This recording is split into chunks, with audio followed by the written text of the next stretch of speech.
the word meeting is involved. With my meeting did not have the word meeting, but this meeting does have the word meeting.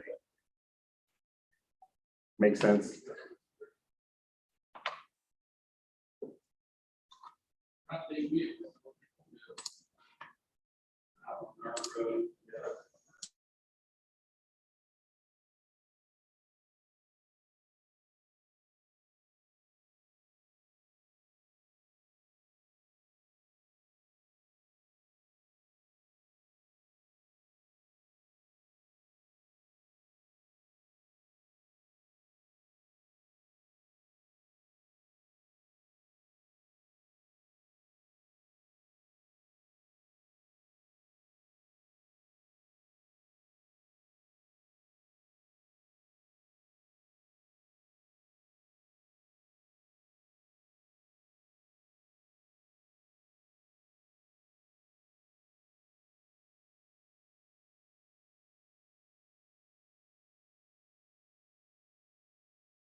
Good morning.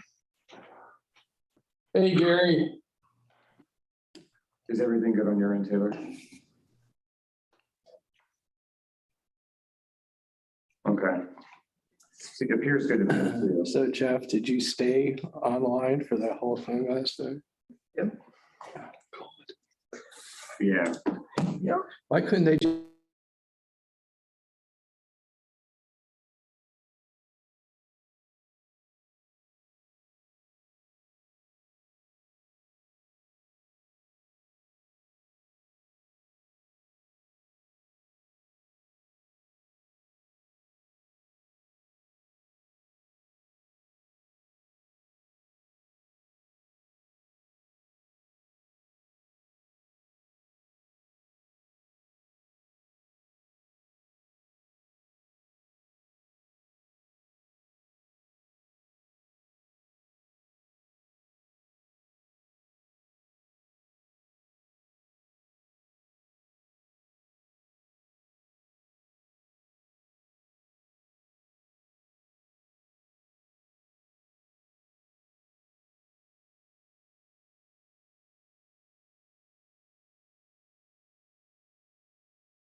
Coffee, it's next door. Yeah.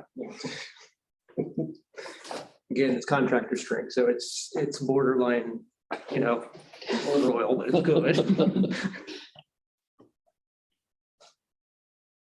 You can always dilute coffee, That's true. but you can't make it stronger if somebody makes it weak. So this is good. We lean into the, I think one of them said at one time to me, we lean in towards the solid state of coffee as much as we can, so. And then it just heats for 4 or 5 hours. It gets even better. It's when it gets the peak. Mr. Vice Chair, I believe we are ready to go as we will be. Outstanding. So we're not required to have a quorum on these mid-month calls, correct? Not making decisions. Yeah, Awesome. no quorum is not required. It's just a study session, so it's just whoever can attend is welcome to attend. Very good. And I see that Prasanth has joined us just now. We got a version of it at least. So, Mr. Vice Chair, I would be willing to do the preamble thing if you want, and Kyle, would you please? no problem. Good morning. Welcome to the July 13th, 2022 Planning Commission mid-month meeting. My name is Kyle Covey. I'll be helping facilitate the Zoom video portion of the meeting. Joining me here in the Ad Astra conference room is Jeff Crick, Planning and Development Services Director. We're going to work alongside Vice Chair Rex Road, who's on remote video to facilitate the meeting proceedings. This meeting is being recorded and broadcast live on the city's YouTube channel and cable channel 25. Please remember to mute yourself during the meeting when you're not speaking. The chat function for this meeting will be disabled. All chats will go directly to me. I would recommend everybody keep their video on during the meeting, just given the format that we have here. Typically, we would ask to turn it off if you are not participating in the meeting. The city reserves the right to mute people or turn individual videos off to minimize distractions. So please don't be a distraction to your fellow planning commissioners. If you can, please remember to state your name and title each time you speak. We don't have public comment. And we're not making any motions. So yeah, just want to make sure to remind everybody who's on remote video to please mute yourself if you're not speaking, and then now turn the meeting back over to the Vice Chair. Thank you, Kyle.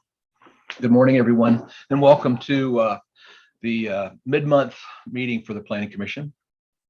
The purpose of this meeting largely is education.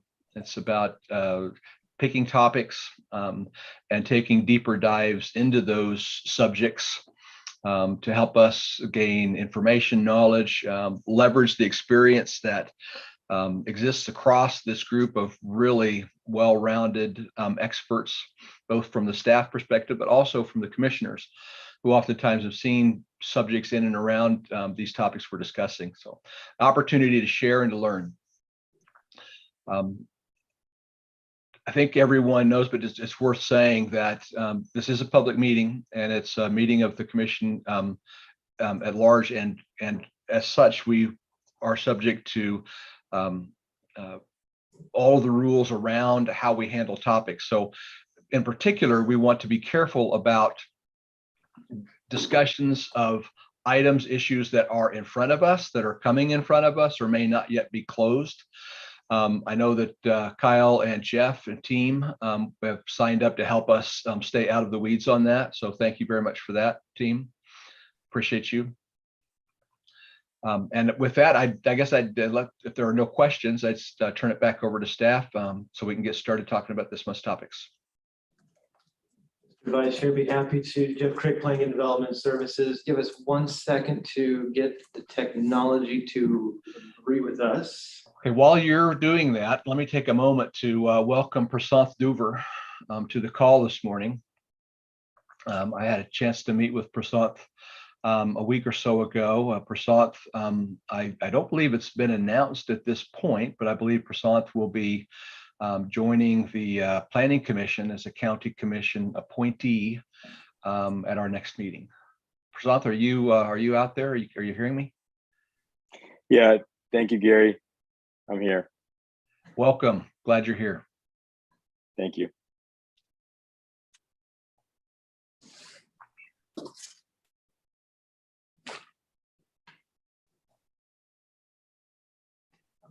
It's not my friend this morning. I can get pulled up on here. I'll have less. That's okay, as long as we can get it up. It's devices and I are apparently not going to be friends.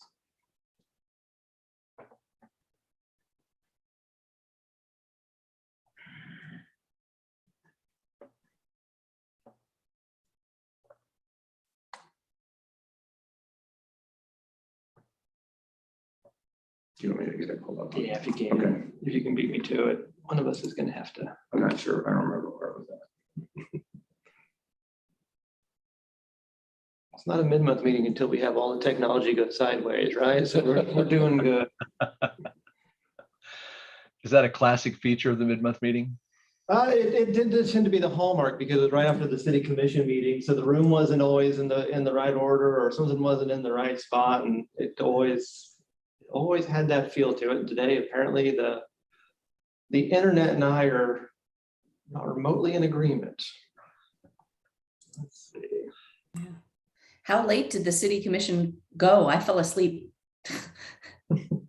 I believe it ended right close to 11, if I remember Okay. correctly. It was 11:02. Lightweights, they're all lightweights. All right, I think I'm getting it. Okay.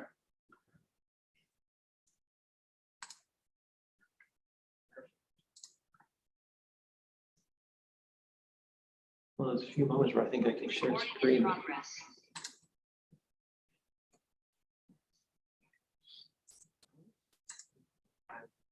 Share this real quick.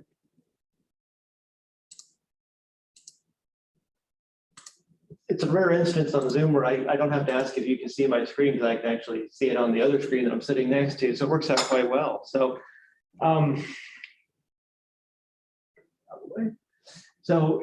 good morning, commissioners. Again, Jeff Crick, Planning and Development Services. As you all asked for, this is just kind of a refresher and a reminder about a couple of different things that show up in the plan, which are the growth tiers and how they came to be, and also a little information towards the state statute that relates to annexation. So we'll kind of go through those.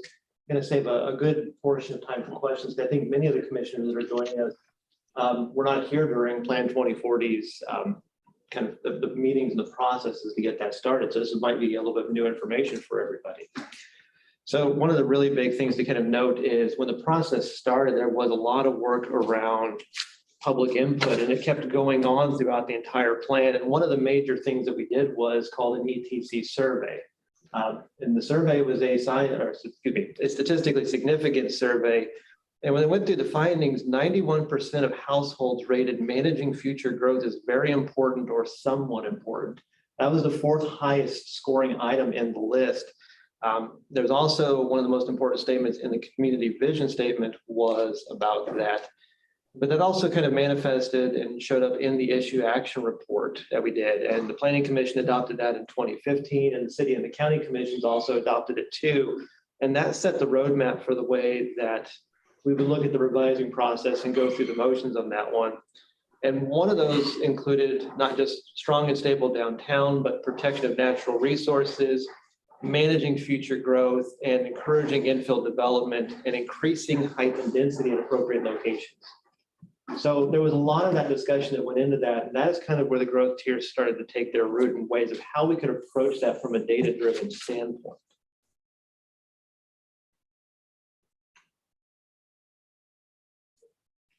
So the growth tiers look like this on the map. So tier 1 is the light blue area. That is the city limits of Lawrence at the point in time when the growth tiers were adopted. So those were the inside the city limits. Tier 2 is the green area around the city limits. And that is the area that is primed for development, or excuse me, that is programmed for development. One second. Apologies, all of the office is loading up, so we're getting a lot of noise going around. Tier 2 is the area that is considered for development during the plan's time horizon, which was due 2040. The orange area is the area that surrounds Lawrence, is the urban growth area. And that was also based on Horizon 2020's urban growth area, but curtailed for a couple of different factors. One was in the Northeast, based on the Northeast sector plan and its guidance that was provided in there. And also floodways were removed is what part of that. So you can see kind of below Lawrence, it looks like you can kind of see the void of a river that is the Wakarusa floodplain, floodway that has been removed as part of that. Hey, Jeff, just a quick question. As I look at that map, how does the city and the county approach planning in, let's say, the green area, right? Does M&O already have plans for infrastructure expansion that are in tentative design? Have we made investments to understand where sewer's going to go, where road's going to go, that type of thing? Or is it just, this is the general direction that we think we want to go? There are plans in the area. I'll kind of go into some of the more nuanced detail to it, but there are two plans that the City Municipal Services and Operations Department has. One is for wastewater and one is for water provision in those areas, and it kind of extends beyond the green areas. The plans actually go quite a bit ways out of that just to be ready and prepared as part of that. So infrastructure planning has gone on out there.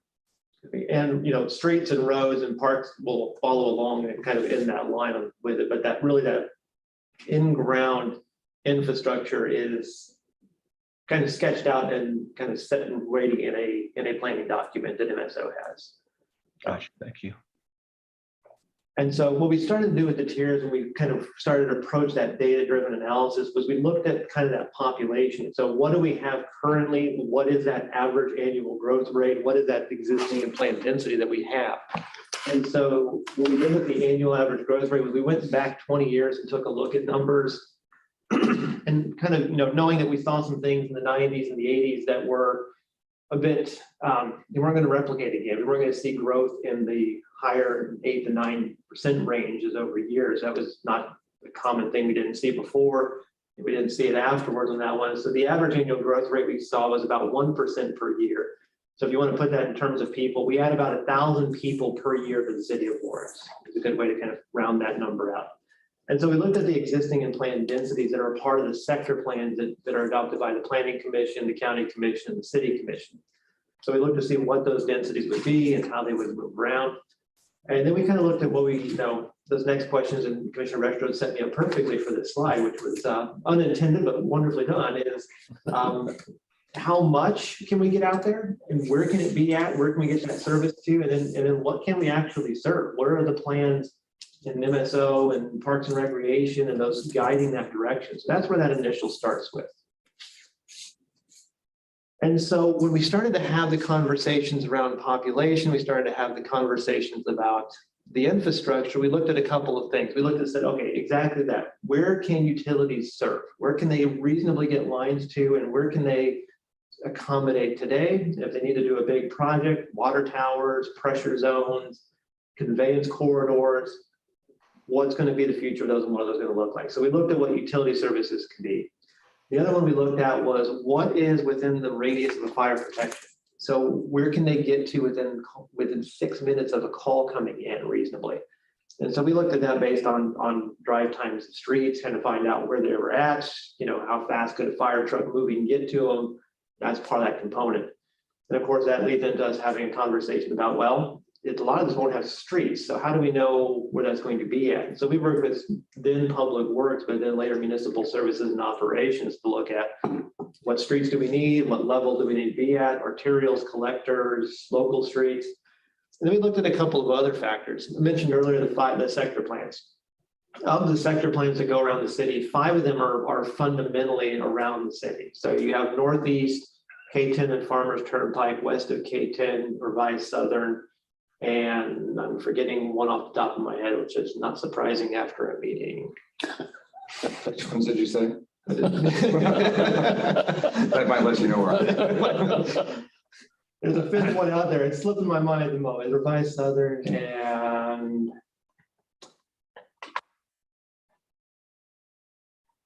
oh, 645, I had it, but at 7:30, not so much. So I'll leave it at that. There are the ring of plans that go around the city. There are 5 of them.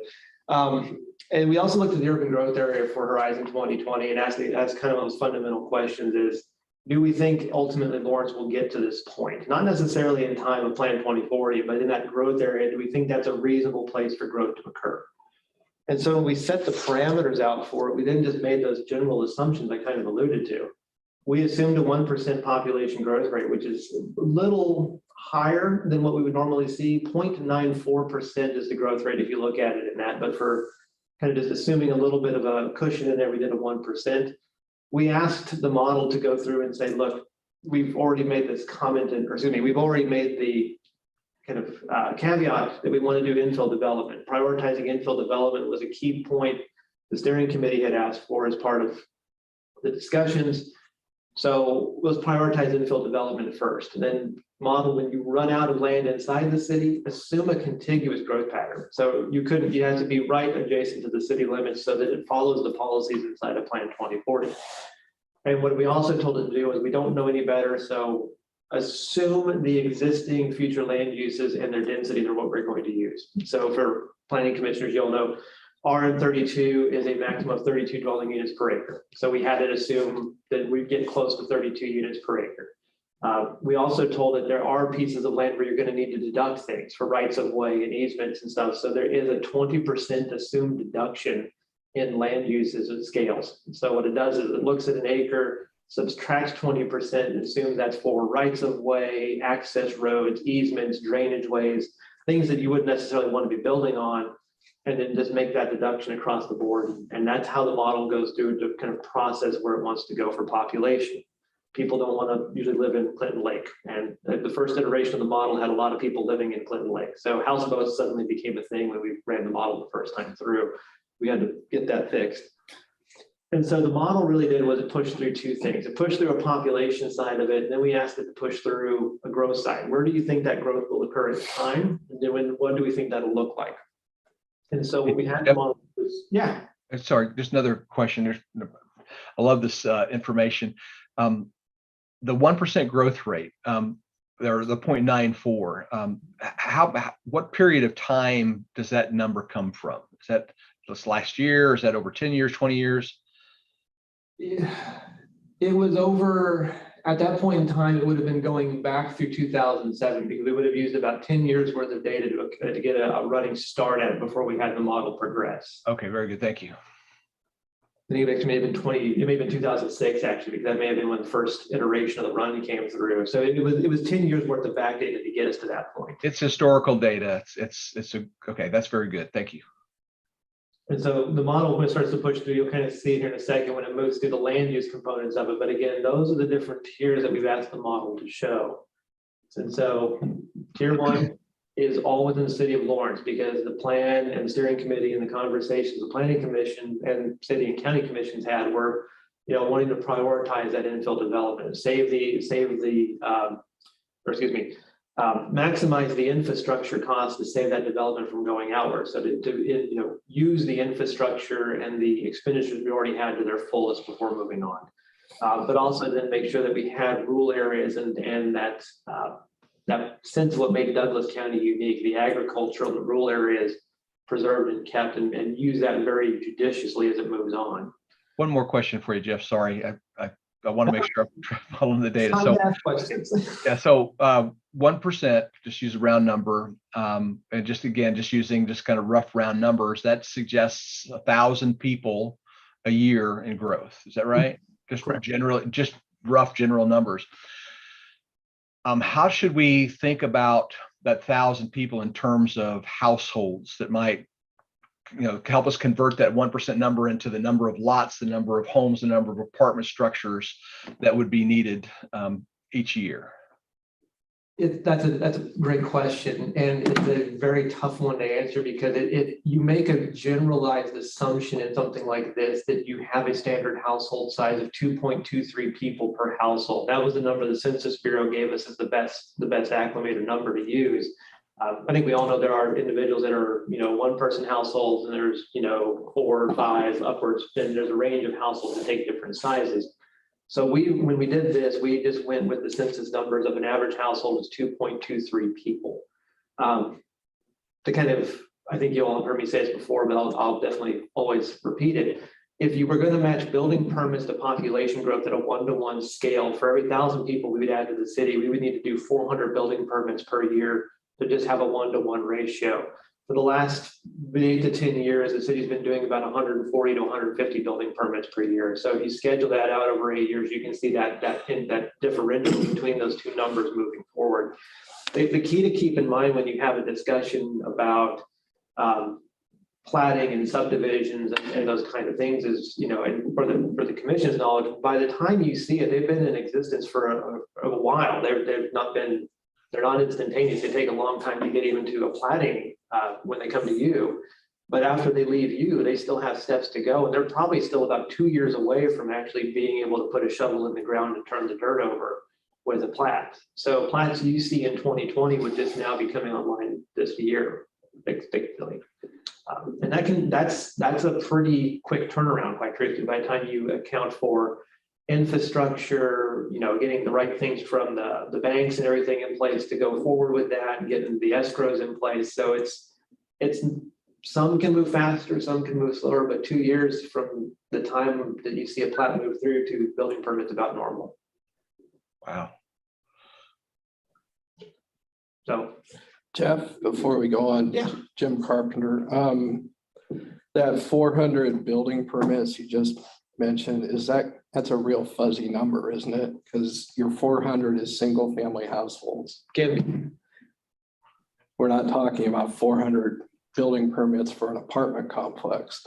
no, and apartment complexes they oscillate very wildly. And you will have a year where you'll do 300 units and then a year where you will do no units. And that's a very common trend you see in the market.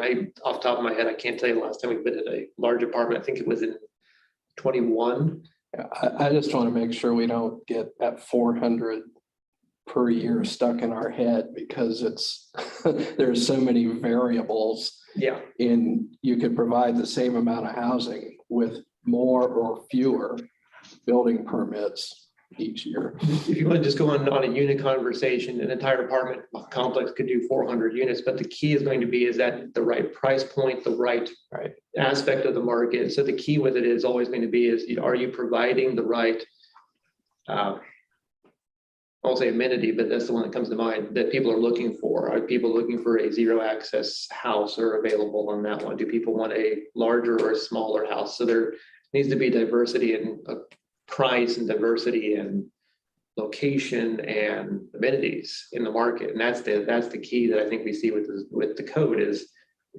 RS7 will produce a very certain housing product because by the time you do land cost assumptions and development assumptions, there's a baseline number in there. So, And when it comes to apartments, then we bring in the other studies about how much inventory do we already have existing that can absorb some of this new growth. Yep.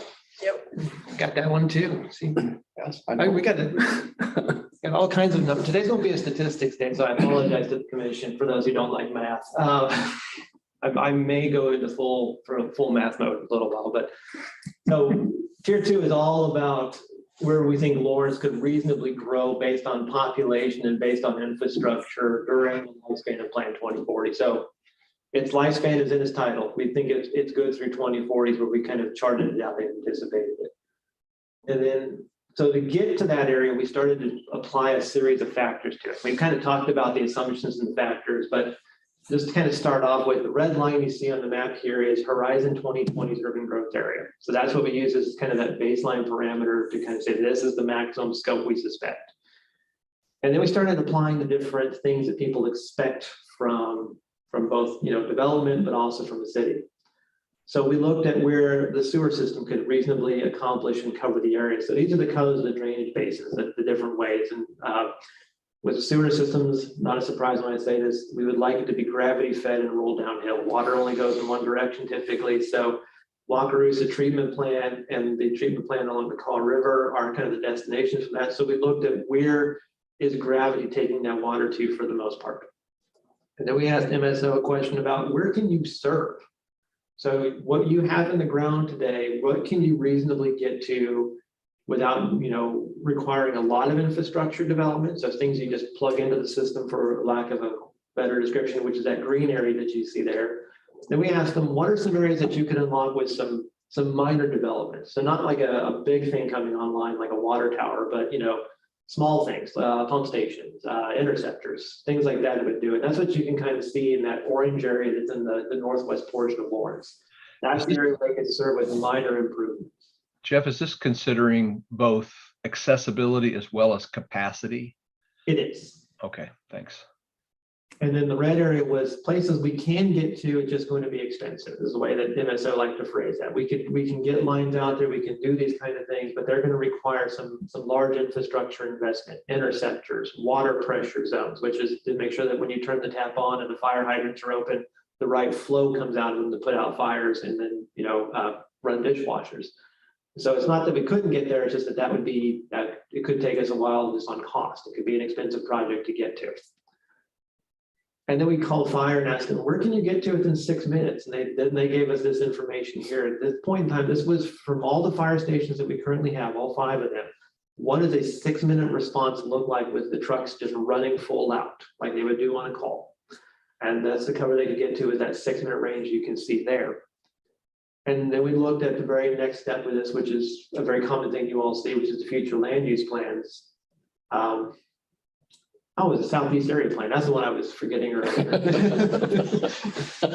Yes. You see the map? Northeast, revised southern, west. It clicks there. So sorry about that, everybody. So going clockwise around the city, you have the Northeast area plan up around 2440. Southeast area plan, which is clearly in that kind of hook there at K10, the revised southern plan, which is due south of Lawrence, west of K10 plan, which is kind of just clearly west of K10, and K10 and Farmers Turnpike, which is the slightly L-shaped one around the top there.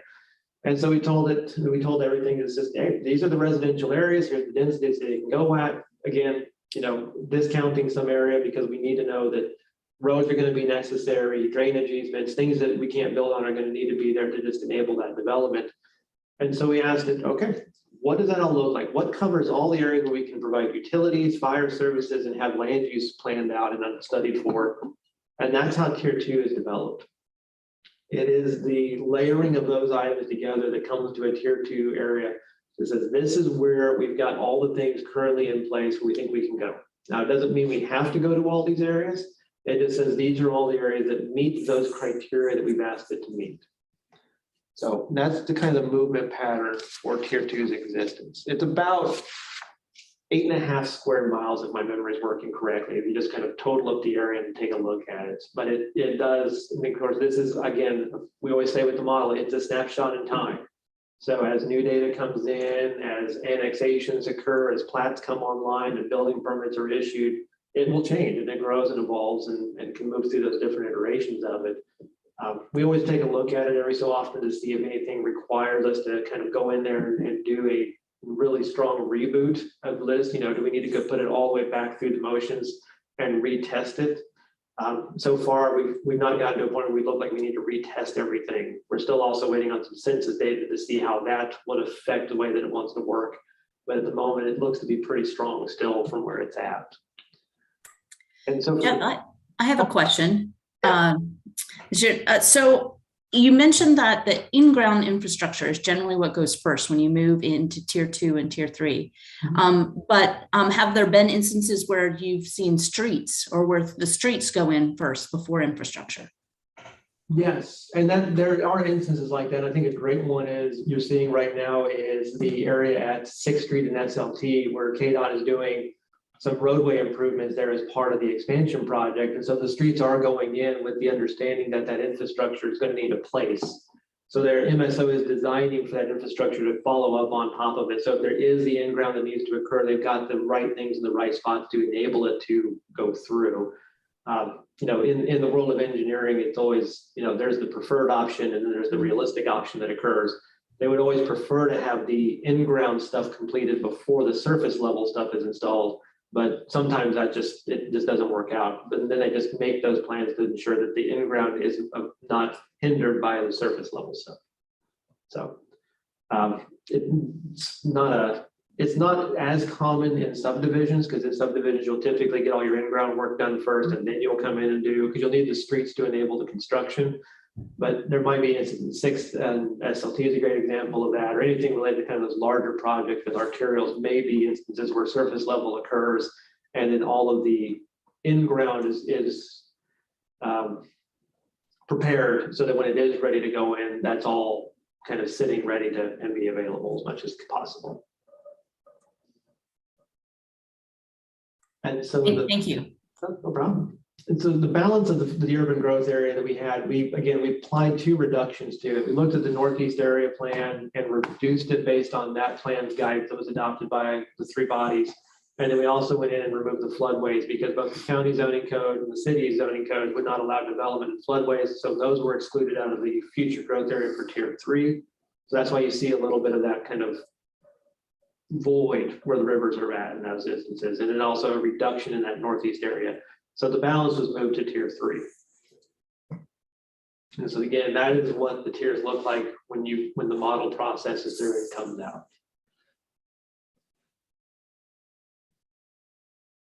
And so one of the next questions we had to ask the thing was, well, that's nice, we've got land, but what are we talking about in population? Because if there's populations growing more than we have land, then we need to have a different conversation with how we're doing it. And so the model ran through, and you can see that the numbers are all based in 2017 because we have different estimates and projections going at all times, but this is the one that we tied to the model. When we looked back through the different things, and to Commissioner Carpenter's point on that one, we asked it we had 2 very good questions at that point is, what is the residential lot inventory for the RS zoning districts, for lack of a better description, and then what is the RM zoning districts capacity that we had on the ground? And so when we put those 2 together and started looking at the estimated capacities, we realized we probably at this point had about 3 to 5 years of residential lot inventory, if I remember correctly.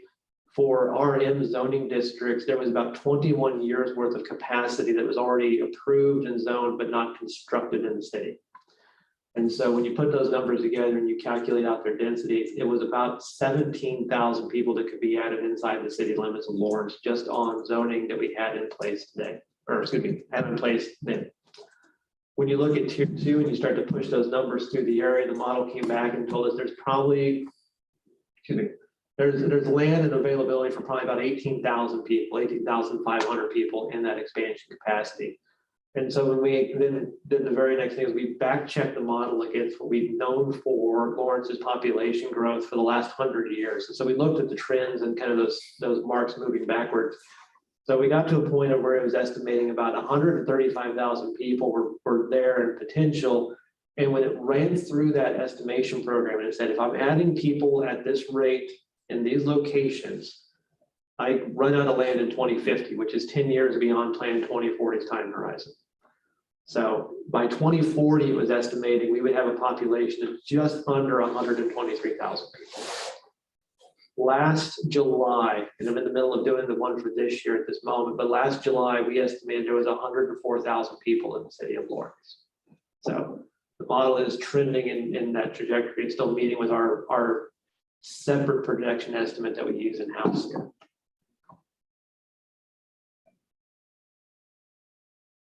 So again, just to kind of re-bring this back to where Plan 2040 is in the language that the Planning Commission tends to see, is it's really the model is looking to do a couple things. It's really just make sure that we accommodate growth properly and correctly in the right spots.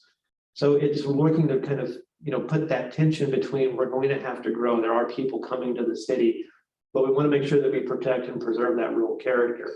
And so it's going through that motion and plan you can see in the policies and the guidance that you all reviewed and adopted and recommended to the city and county commissions is we should prioritize infill development when possible. And when we do an annexation, you look at those different factors for the public benefit question, and it needs to demonstrate a need in the community. It needs to show there's also that community benefit. And then when you move into tier 3, it moves into that next stage question of, and it needs to identify a specific community goal. And again, you all know this, and I think you remember me saying this many times over, those of you who had to sit through the first couple presentations of this is but one of the potential outcomes in the world.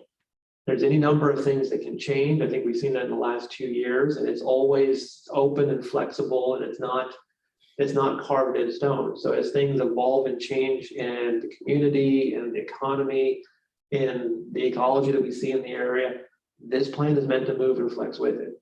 So, and as you know, one of your charges is to kind of make sure it is responding in the way the community is asking it to respond and maneuver. So this is always a guiding document, but it's not always have to be set in stone. It doesn't have to carry for 20 years because there's no way we could predict everything that would ever occur for 20 years time in a plan. So that is the key with it. Before I move on to the next topic, I'll pause here. Any questions or comments about the growth tiers and that portion? Yes, I have a question about what we are to think about infrastructure that is moving into areas of tier 3 where there is no plan. So in terms of community planning, there is no area plan. Yeah, and there's going to always be infrastructure that's going to have to move in different areas. You know, I think one of the best examples I've seen in my career is, you know, sometimes you build roads not to enable growth, but to enable fire access. And so, you know, understanding what the roads are trying to do is sometimes just as important as making an assumption that, you know, yes, roads can enable development or growth in areas, but they can also enable access to portions of communities that are cut off or need fire access or have some expectations. So that you have that capacity that you have to kind of balance and look at. One of the great examples I think we have is the Wakarusa treatment plant. I mean, it sits outside of, you know, that kind of the main city limits, but it's there because it's something that is needed. And it's placed for something longer term than today. It's placed there for, you know, the next 100 years. So the keys, I think, when you have those conversations about infrastructure, where they go is there is the essence of the moment, but you have to look at it in the next 50 to 100 years sometimes and understand what is the dynamic that is pushing or having that conversation to go out there.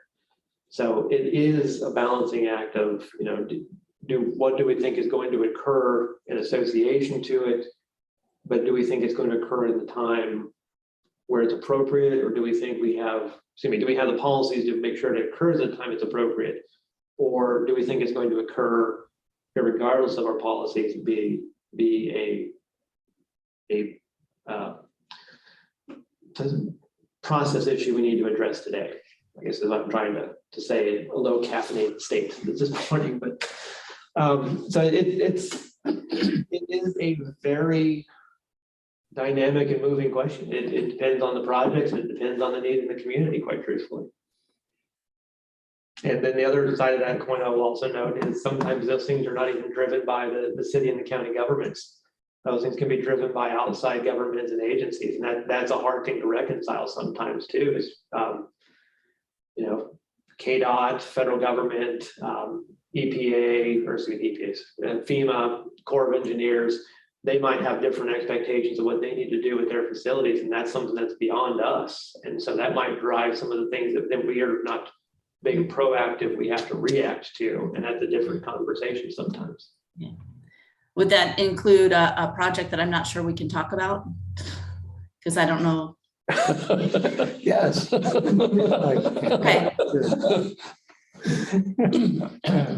All right, I wasn't sure. So it can take a lot of different forms. It can take a lot of different shapes on that one. And again, I just, you know, take the opportunity to remind the commission, your charge is a land use board in a lot of respects there. So the one moment where you have equal footing to the governing bodies is in the terms of the comprehensive plan and the plan amendments. So you are stewards of that long range vision and that long range interpretation of Plan 2040. So that's why the state statute gives you that footing as the county commission, the city commission for that purpose. thank you. Well, this is the part where we go into the state statute, which involves me a lot less talking about the plan. But Jeff, real quick, before you move on, the great thorough work around the city of Lawrence, does that same work exist to a greater or lesser degree for other incorporated areas in Douglas County, Eudora, Baldwin, Lecompton?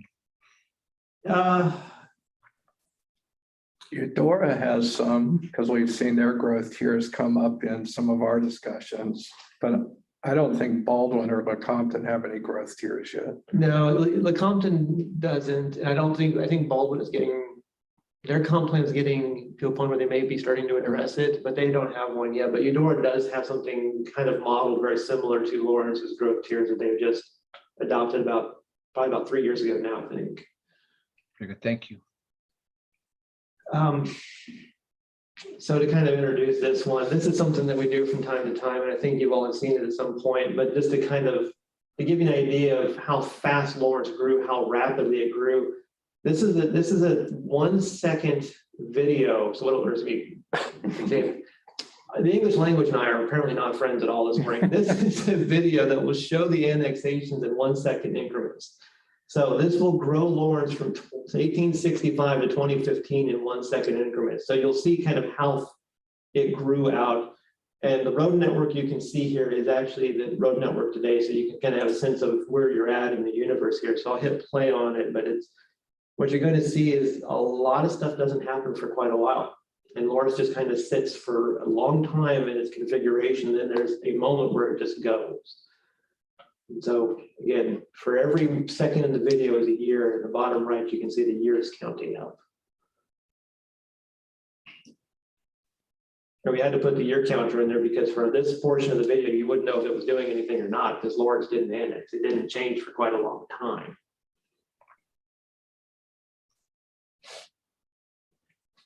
And there is Haskell University coming into the city limits. You start to see also some of the edges of KU is starting to come in.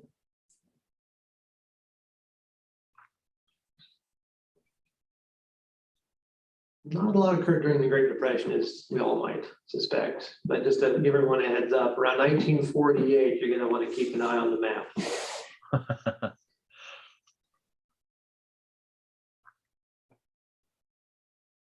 Right after the war, yeah.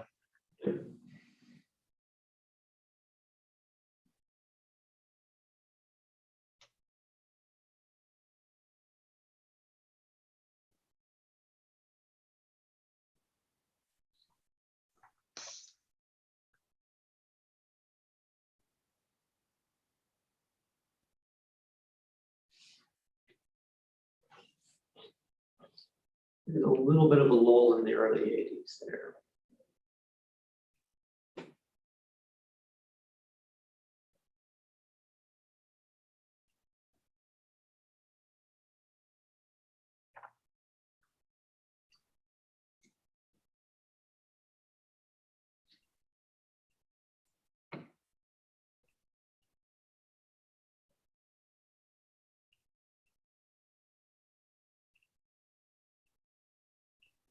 As you can see there, what it did was every so often it would change the colors by the decade. So you can kind of see by what decade it was moving. That bright green is the early 1860s, 1870s as you move in there.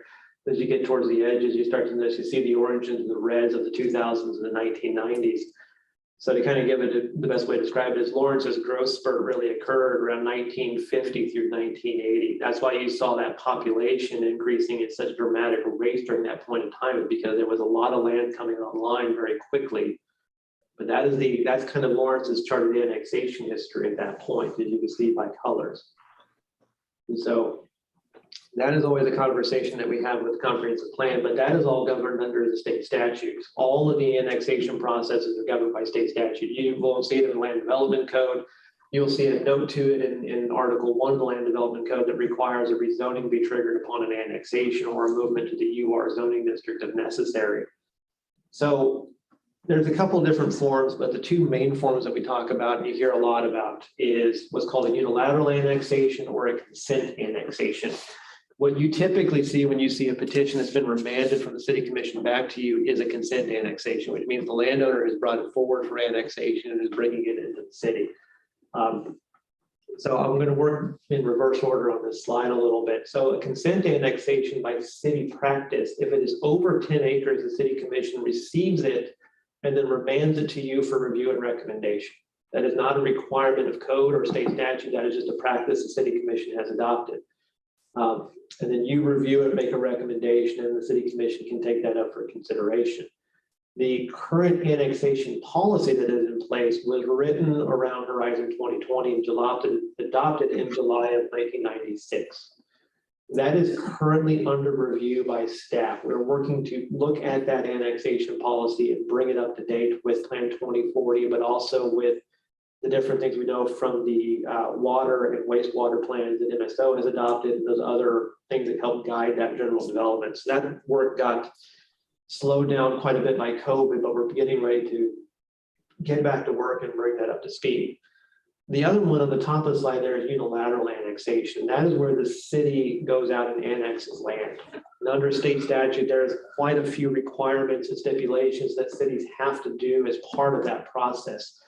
Part of it also includes that we have to go through and provide a infrastructure plan, the timeline for how that plan will be developed and installed, and the funding mechanisms for all that to occur. And if that doesn't occur on the timeline that we note, then it can be taken to the Board of County Commissioners and de-annexed from the city. So it's a very process-heavy portion of the state statute that derives the way that annexations work and move in the city. To give you an idea for the way that everything works for an annexation, in the case of a unilateral annexation, we estimate that it'll take about 220 days to work through a process of really the best part of a year. For a consent annexation, they do move quicker if there's not an election going on. So about 170 days if there's not an election going on. If there is an election in that calendar year, state statute requires there be a pause, which then takes it to about 190 days typically. So there's a big difference in the way that everything was processed on it, depending upon which portion of the annexation statute is engaged to bring something into the city. So it is really an instance of annexation is not in the control of the city or the county. It is really in the control of the state and the way that they structure it and set it up to be. And so we just simply move through those policies move through those codes as the policies go through. So when you look at it in terms of Plan 2040, it does go back to that annexation. It has that discussion about prioritizing infill development, but it is there to support the growth. You're going to have to do infill. You're going to have those conversations. But one thing you'll notice in the difference between the annexation policy of Horizon 2020 and its chapters versus what you see that you've incorporated in the Plan 2040 is that it encourages a discussion about what is it in terms of the community? How is it responding, reacting, resolving in terms of the community? Horizon 2020 was written very much like a code. And it gave the impression to a lot of people that it was a code, but it wasn't necessarily something you could do. It was at best the same as what this one is. It is a guidance document. It can be binding, but it's a guidance document. It is not the same as a land development code or the county zoning code. It can't compel things in the same way those codes can't compel. So what this does is we've kind of looked at it and had a very good conversation about making sure it encourages a discussion about what is in the community's interest. Where is the community wanting to go? What is the need that we have today? So that was all structured around an intent to just encourage that discussion, not just amongst the community, but also amongst the planning commissioners, the governing bodies, and staff to make sure that we're looking at it and having very thoughtful discussions about what we're seeing, both statistically in the world, but also qualitatively. What are we seeing is not something we can measure, but something we can see and experience as part of it too. So. Of course, as you all know, is that the golden criteria don't apply to annexations. They apply to zonings and special use permits and conditional use permits. So in the case of this one, the annexation things can be a little different in the way that you look at them and view them in the world. And that's the way that structure in chapter 3 of Plan 2040 is geared up to look at it. It has that discussions about communities and the benefits and what is it doing and how does it fit our long-term vision of ourselves. And that is all why it's enshrined in 3 in the way that it is. And of course, you all know this, and I'm just going to retread some stuff we've talked about many times over is, the community benefit in there is something that says it may include a variety of things. It doesn't have to be the things that are enumerated on the list. It is not an exhaustive list of benefits there. But these are some of the ones that came up through both the issue action report, through the steering committee discussions, and through your discussions. We kind of had those initial phases when we had the early days of the plan. Say these are the things that are valued by the community. When you look at the vision and the mission statement, and you look at all of the different input that we received, these were some of the bigger things that always came back to the surface. But this doesn't mean that this list is going to hold tight for 20 years. We might find a point where, housing is fixed, or we have all the park space that we need, or whatever it is could happen in the world. We can't predict what will happen. So it's not inclusive or exhaustive. I mean, it's not exhaustive. It's just some of the ideas there. These can also speak to the city's strategic plan. And what are those goals and the missions that the city commission is looking for and striving to meet as part of their discussion. So it can speak to a lot of different things. And that is end of that presentation for you. So again, be happy to answer any questions.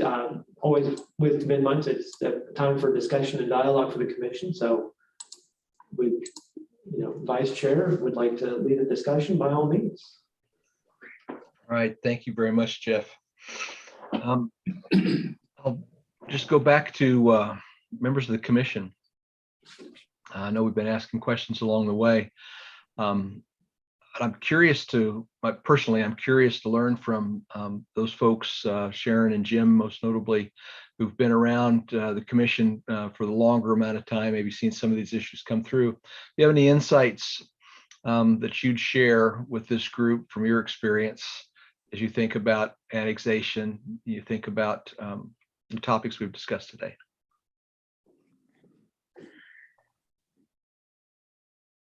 Put you on the spot. Sorry about that. See Sharon thinking. Yeah. Well, one of the things that I've noticed, and Jim can certainly speak more to this, is we often, when we're talking about things on the edge of tier 1 and tier 2, bump up against area plans. And the updating of those area plans. There's somewhat of a bottleneck there where a lot of the area plans have been delayed in terms of their update for many and varied reasons, lack of staff being a big one to address those. And so we end up with issues before us, requests before us, but yet we don't really have an updated guidance in the form of an area plan. So that's something that has been under discussion So when quite a bit in the last year. when you run up against that, does that cause you or cause some to say, hey, we need to wait for further guidance, or does that change the way we maybe go about getting to getting something through the process? Well, it depends on the commissioner. I mean, commissioners have been of several different minds about that. In some cases, yes, it has. We want to wait for an area plan. There's been a couple of cases where we haven't waited for an area plan. So it really has been sort of an individual mindset.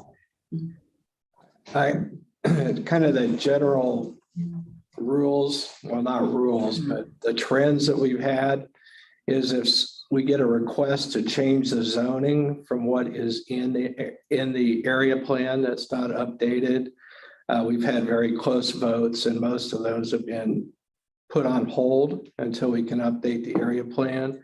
If it's something that comes in that meets what the current area plan is, those have gone through. We've seen a couple come in right in tier 2 where the annexation request happens. And if it's annexed, then it's not now it's under city code and not in the area plans anymore. So we've had 2 of those come through. So if it's right there at the edge with city services and everything else, even if it looks like it's not what's in the area plan, our votes have been basically in favor of the annexation and then go on, because now we're under the city code for what applies for that zoning district. So Basically moving past the question of the area plan, is that what that? well, it's only happened right at the edge where the infrastructure is there. So that seems to have been kind of an exception to where we've been on changing or going against what's in the existing area plans until they're updated. If it's right there with an annexation request, Interesting, that last one we did where we had the discussion about community benefits and included land for a school. Right. For Lecompton School District. That one's interesting because that's one of those that was put on hold because of the election. So there was out in the general public, there was a lot, it's just gone away. They haven't gone forward, but it turns out when I talked to Jeff, that was the first I learned about the pause for the elections. That was So interesting. that's why it just came to the city commission last week. And So, passed 4-1, I think. but Can that we, also raised the issue of what a community benefit is. right, which is another. We had an interesting discussion about that. And because that's not codified in the land development code yet, it's still pretty wishy-washy based on what our conversations were with Plan 2040. Being pretty open to interpretation. Yeah. Can we click in a little bit, back up a couple steps? Can we click in a little bit into the topic of what an area plan is for new people like me and others that have just joined? What is an area plan? What does it mean to have when is a plan updated? And I don't mean necessarily on what day does it update, but what does it look like when a plan is updated versus one is not updated? What are the differences between those two things? Can we, I don't know, Jeff, if that's a question for you, but if we could click into that a little bit. Sure. So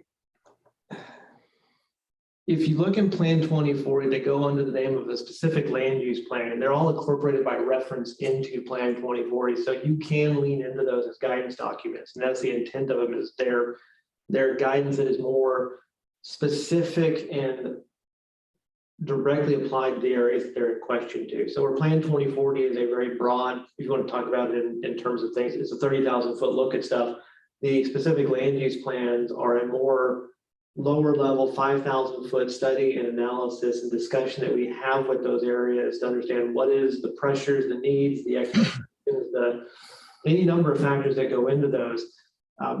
During about 2008 through 2010, that's when the planning staff was able to go around and get those area plans that you see today kind of ringing the city. That was one of the things we were able to do when there was the recession in 2008, when the building permits and the projects were low. We went out and did a lot of that area planning in that area. We're right now doing the first updates to any of those plans that we've ever been able to do. And so right now we have a team of planners who is working on the west of K10 plan update, which is getting revised to the Western Development Area update plan. And we also have a team of planners working on the East Lawrence neighborhood plan as part of it. So there hasn't really been one that's been updated whole since they were all adopted effectively at the time they were initially put in place. So when you look at them, you're going to see a lot of language and a lot of things that call back to Horizon 2020 and the way that it wanted to move and respond to the world and have those conversations. The way that we're looking at the ones today is to bring them, have those conversations with the areas again, but then to connect it to Plan 2040 and that mission and vision and that view of what everybody kind of expressed in that 30,000 foot look to see is that holding true in this area? Is there something else out here that we need to be cognizant to or respond to in a different way? So you haven't seen an update yet. We'll be hopefully seeing those as we get towards the end of the calendar year, if the schedules all hold true. But they're there as incorporated reference plans inside of Plan 2040. And that's what we used as kind of that basis point for both the analysis of the areas when we were doing our studies during Plan 2040, but also kind of give you that more specific land use policies and discussions that are related to those areas as you review them under that context. So as you look in zoning reports or in a comprehensive plan amendment, you'll see staff make those motions and go through those plans with the analysis of, so just pick one out of thin air. If it has a residential office use, we would know the density of what that is. If it's 20 some people per acre is the expected density, but it's supposed to have a mixture of uses. You'll see us go through that review and iteration as part of the documents. And to kind of give you an idea of where we're going right now, the schedule we're working on in 22, as noted, is East Lawrence and west of K10. In 23, we're hoping to move to the Hillcrest, Old West Lawrence, and Pinckney neighborhood plan. It's also known as the HOP plan for those of you who read the planning acronym.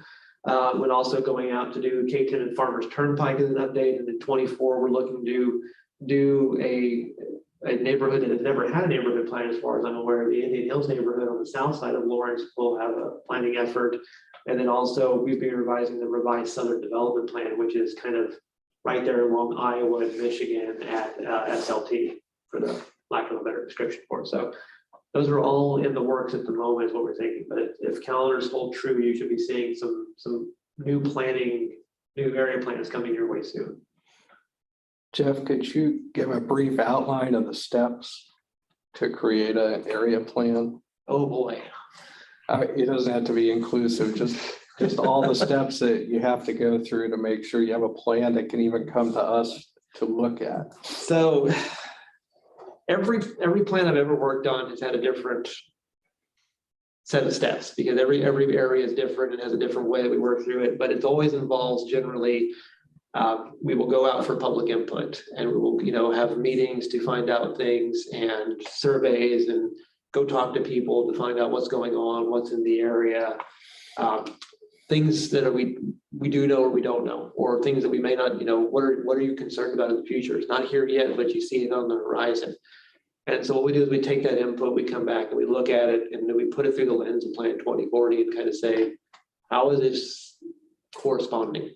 Or is there, the plan is doing this and that's just not happening. We're seeing something different out there. And so then we will typically draft this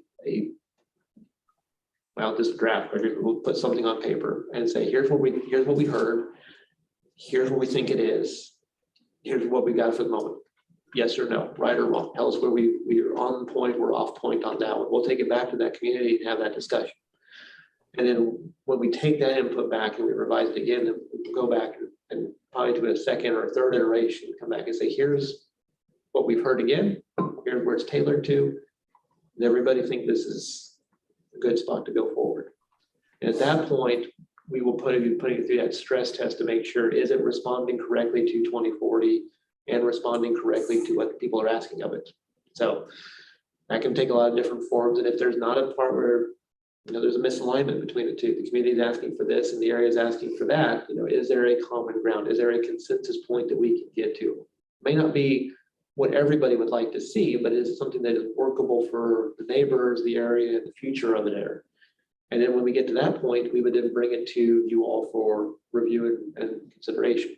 And typically with the plans is, we would bring it for you to receive it, to review it, to hear the dialogue, see the public input, have the conversation. And then as it starts to progress, to go through it very much like a comprehensive plan amendment. It would go to the planning commission first. If you recommend it up, we would then take it to the governing bodies. If any one of the three makes a change, the process starts over. It comes all the way back to planning commission. So to the area plans, is this actually an amendment to the comp plan? It requires an affirmative vote by all three commissions. Yes. Okay. We treat it and process it exactly like that because they are referenced in. So we treat them like an amendment to it. So not too long ago, you all saw an amendment for, I think it was west of K10 or K10 and Farmers Turnpike. We processed a small change in the land use as a comprehensive plan amendment. So this would be the same thing. It would be a comprehensive plan amendment just with a much larger scale to it. Yeah, I've worked on probably a good dozen of these in my career, and the beginning and the ending's the same, but all the steps in between fluctuates because every community needs something a little different, and there is no way to just have a set course prescription for it because you just got to go and meet them. Yeah. Those of you that, Sharon remembers it, and Aaron remembers it, but Plan 2040 went from us to the city commission to the county. It went all the way around twice because of 3 paragraphs. So it takes a long time because of how agendas are set on the calendar. There is some things in state statute that requires your notice provisions for a comprehensive plan that are elongated for township notices. And so there's a built-in, effectively a 20-day delay from process to move through that is by state statute that we go through. So, depending upon how the deadlines fall, you could actually miss 2 months in there because of the 20-day delay. If there's not a meeting or it falls in the wrong spot, and then just the way the calendars sync up can sometimes be be a bit of a trick. And I note that those paragraphs were annexation and community benefit. So that will tell you where a lot of the discussion is and where a lot of different ideas are coming into conflict. So maybe some of those will be addressed with the update of the land development code for at least for the city part, but that's still not the county. So we don't. And those things can manifest in any number of ways along the line. So it's always, it's a moving target. If you kind of put it in the timeline of it, Horizon 2020 was started in 92. It was adopted in 98. And then the land development code was revised in 2006. So there is a long rolling process as part of that when you go through it. And the county code was going to be updated along with the land development code, but then it got through some different iterations and it was only adopted 3-4 years ago, give or take a few. So, I mean, there's always a long iteration of that because you don't update a code until you update a plan. So the plan drives your code language and where you want it to go. And then that then drives down your processes. How do you do a subdivision, a site plan, those kind of things. So it's going to start there and work its way down. So the fact that we're already talking about a land development code revision, just, November of 19 is when Horizon 2020 was retired and Plan 2040 came online effectively. So it was November, December of 19. And we're now in 22 and we're seeing a code update. It's on a pretty good timetable in comparison to what we saw previously. Well, Plan 2020 wasn't even adopted as a full plan. It had empty chapters. So chapter 13 environment took 7.5 years after Plan 2020 was adopted until we had chapter 13. So yeah, we're way ahead of the game by doing everything at once with Plan 2040 and already being at the land development code. Yeah. It's faster, but it feels slow. There's no way to go about it. We'd like to have it yesterday, but it just.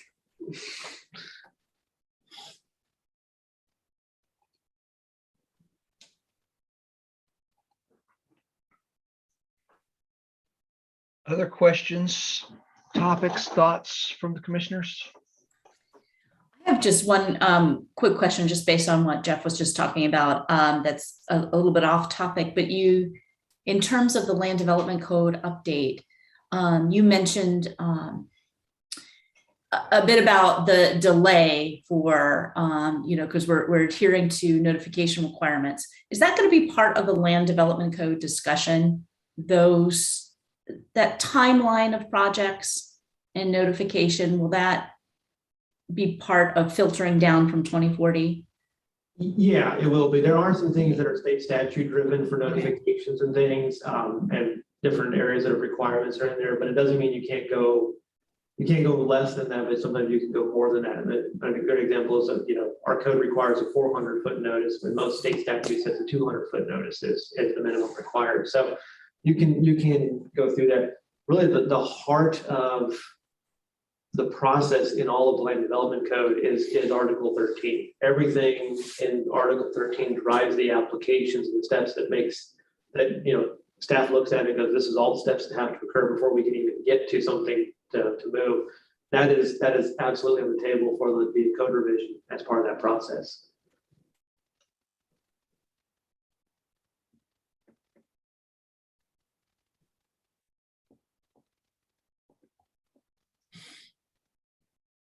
The Vice Chair, can we possibly consider as part of future mid-month meetings, updates on where we are with the land development code?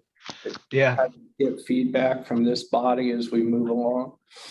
absolutely. I know we've had a conversation about that, Jim. I think that's this is a great venue for that. And depending on how meaty the work is, I could see it taking a fair share of what we do on these mid-month meetings. So it's a great idea. Seem much more appropriate here than at our regular meeting. If we're back to mid-months, I hope we stay with them. Yeah. Just carve out a little part of it each time. Just where are we? Any ideas from what you're hearing, so we can get that fed back into the steering committee and all that. Indeed, absolutely. I've mentioned that already to staff, and I'll continue to work with them to make sure we have that as a part of our agenda for these calls, Jim. Thank you. Anything else from the commissioners?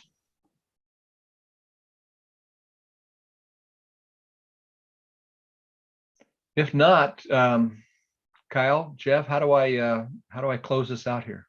You Say can, bye. you can just adjourn and that'll be the end of it. Well, without objection from anyone, I'll wish you all a great week and ask us to adjourn. Point of order. Yes. Commissioner Rexroth, are you taking public comment? We did not have public comment provided for in this mid-month meeting. I'm not going to change that on this one, but I'd ask if that's something you think we should consider for future mid-month meetings. You're asking me? Yes, I am. Oh, I'm always up for public comment. It's my only opportunity. If people show up, we usually listen to what they have to say. Sure. Nobody was ever coming to the mid-months, but when they did, there was a good reason they were there. So we Yeah. always listened to what they had to say. I think that's very reasonable. Which is there, did you have something specific you wanted to share this with us today? Well, mostly I had a question if I could. Okay. When will the Planning Commission review of the county capital improvement plan and the city's capital improvement plan take place? Good question. The county does not submit theirs to the planning commission. The city would be submitting theirs, I believe, at their August meeting at this point in time. And the county does not? Hmm, interesting. Okay, thank you. That's not required by statute. That was just a practice. The city does, I think, have the different statute that does compel it to come to the planning commission. I don't know the county statute off the top of my head as intimately. Okay.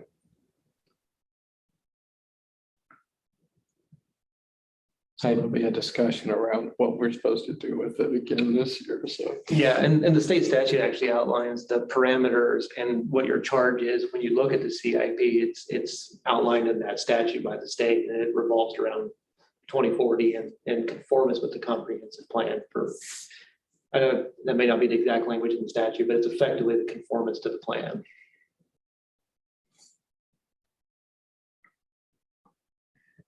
And if I may, I did have a question about the density discussion here today.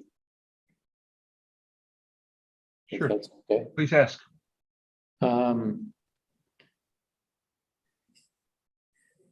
In the Plan 2040 Development Survey early on in the meeting, Jeff referred to one of the indicators was increasing height and density in, quote, appropriate locations. It's a nice word. Further on in the meeting, then you were talking about tier 1 and 2 growth of 17,400 population and 18,500 population. What is the assumption for density for that particular growth? It's based on whatever the adopted land use was in the area plan. I'm sorry? It's based on the adopted land use in those area plans. So if the area called for a high density residential and prescribed a density, that was the assumed density that was possible in that land use plan. So it just depends on which land use plan, which future land use was applied to it, and looks at it from that perspective. Okay. There's like, I think 30 different categories, and I can't remember all the densities for each one, but I mean, the one that stands out in my mind is high density residential is about 32 units per acre. If my brain is working right this morning, and then residential office had a different density than low density residential had a different density, and it had ranges inside of it. So the model would always assume highest possible when it would run through those iterations. So very low density residential had a different density. It would run to that high number and then do that reduction for space you couldn't build on. And those density considerations, will they be part of the development code discussion? Density is driven by two different things, and it's driven by land use in some ways. So, you can have densities that will range a little differently. Like most of them will give a range of 7 to 15 dwelling units per acre in a future land use. But when the code compels a density out, then it goes through the code. So RM 32 is a great example of not more than 32 dwelling units per acre. Biggest, highest density we have in the district. So the code would compel through zoning what that density is. So the question about height and density in appropriate locations is exactly the conversation that we were expecting to have as part of the development code update, because we don't know where that height and density is. We don't know, is 32 low or high for the community and where they want it to be at? Do they want it to be higher than 32, 50, 60? I have no idea. I'm just pulling numbers out of thin air. Or is it too high? And do people want to bring it down? And that's the point of that caveat. That was a conversation for code to have that, because that's where it's going to be able to be driven by, is that zoning district. All right, thank you. Well, Great questions and discussion. Thank you all. Anything further? Let's say we're adjourned. Have a great week. Thanks, everyone. Thanks, Jeff and Kyle. Very much appreciate all your hard work. Thank you. These are always very valuable. Very valuable.